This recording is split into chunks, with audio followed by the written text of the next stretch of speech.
So it's been a minute. You're not gonna see me that much in this video, but so a couple of questions on wiring.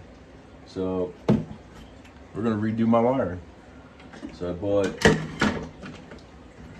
this ARC relay panel, switch panel, comes with that fancy white one, white switch panel, sorry. And we're gonna set that up in the truck. But what we're gonna do is set up a whole new relay panel and get rid of the ones on the firewall. And yeah, clean it up, make it look a little better. Let me get this set up. All right, so what we got, it's gonna be a weird video because you're not gonna see my face, but Amazon, carbon fiber.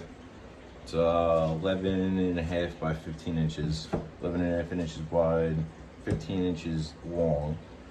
This is gonna be a little too small for what I wanna do, but we're gonna set this up, put this in a frame a little bit for you.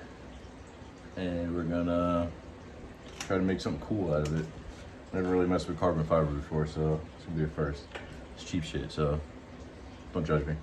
So yeah, I'm gonna come up with something like this, but yeah, the truck's been done for quite some time. I've been lazy on the YouTube, and just want to make it look cool, you know? So this is kind of the idea I'm coming up with. But just so you guys know, these are Amazon relays as well.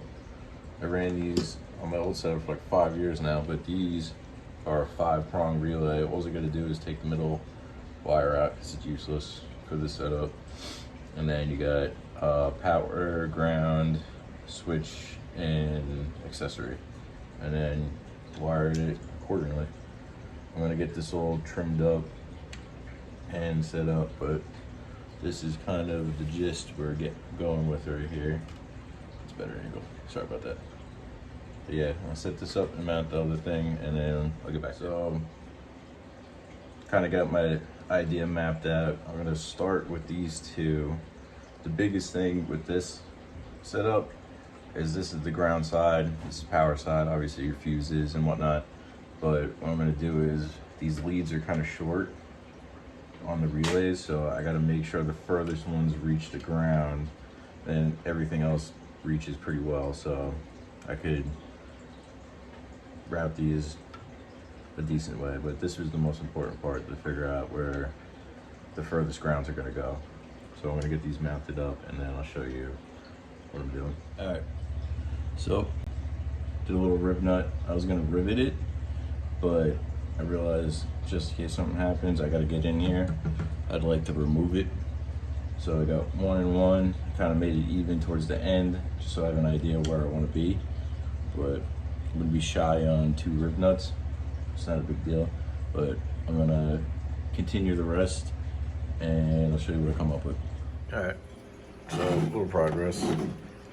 I gotta do some shopping, but, excuse me, 1 wire at a time. Check back in on the other side. Don't worry about the heat shrink, I gotta do that last, because I gotta take the film off and everything else. But give me a couple minutes, or 1 second for you. And that's almost what it's gonna be like. I'll clean up these a little bit, do a couple zip ties maybe, make it look fancy. I don't know if I'm gonna do Deutsch plugs, or Deutsch plugs, or whatever you call them, or I'll do these right here somehow on either side and just run the wires off of it, because I still got to fit the other panel. So I'm going to fit the other panel, and then I'll get right back. There we go, finished product. I'll do some quick plugs there. Power, ground, everything's 1 controlled unit. I'll run the whole truck off of this, from headlights to nitrous. Yeah, that's my take on it. Thanks, guys.